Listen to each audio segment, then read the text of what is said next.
Céline Banza, bonjour. Bonjour Monsieur Thierry. Qu'est-ce qu'une artiste fait dans un forum qui consiste à organiser un plaidoyer pour la reconnaissance du génocide congolais? Alors c'est vrai, je suis ici comme artiste, mais aussi comme ambassadrice du FONAREV et surtout comme fille de la République démocratique du Congo. Donc c'est un sujet qui nous concerne tous. Bien sûr, je viens prêter ma voix et assister à cet appel. Après avoir suivi les différents intervenants, qu'est-ce que vous en retirez? Je retiens que c'est atroce ce qui se passe au Congo et que depuis toutes ces années, nous sommes aux oubliettes. Les victimes sont là pourtant. Plus de 10 millions de réfugiés, plus de 10 millions de victimes. Et c'est notre pays qui n'avance pas. C'est 10 millions des gens qui ne fonctionnent plus, qui ne vivent plus. Et ce que j'ai ressenti ou ce que j'ai envie de dire, c'est que quoi que vous puissiez faire pour que tout ça s'arrête, faites-le.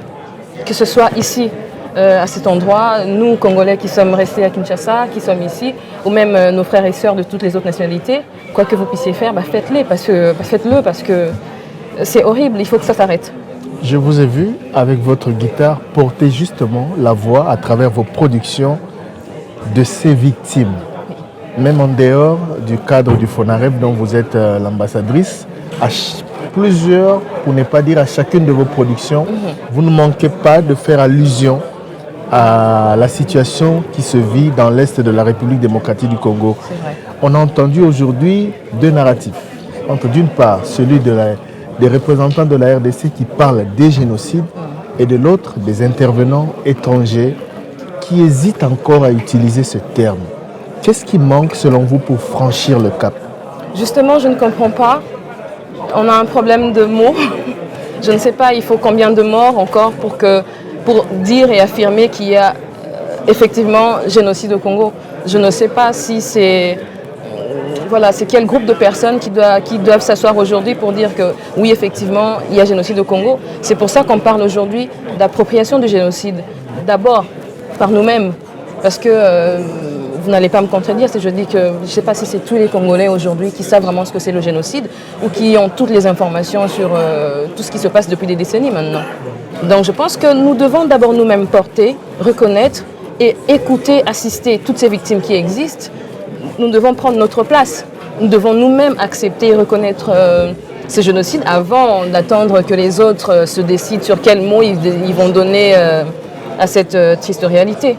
Oui. Alors, je voudrais vous demander de redire ce que vous dites toujours avec votre guitare, ce message à la communauté nationale, ce message à la communauté internationale sur les massacres, sur les tueries, sur les viols qui sont perpétrés dans l'Est de la République démocratique du Congo, sur cette voix des enfants congolais, des mamans qui ne se fait pas entendre au-delà d'un certain cercle. Qu'est-ce que vous direz aux décideurs du pays, à vos compatriotes et aux décideurs du monde par rapport à ce qui se passe dans l'Est?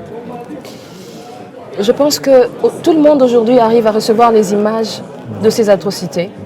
On a vu quelques illustrations aujourd'hui et je pense que personne n'aimerait être à la place de ces gens-là.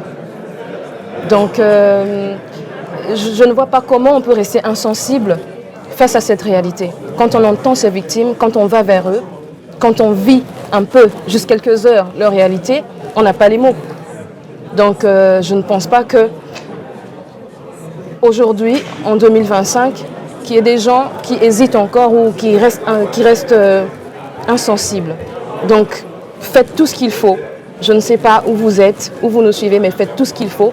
Faites ce que vous pouvez, parce qu'au moins, vous pourriez dire que moi, j'ai essayé, moi, j'ai fait ma part, parce que nos victimes, parce que nos frères et sœurs congolais attendent de nous tout ça. Ceux qui sont morts, ceux qui sont là, ils attendent que justice soit faite.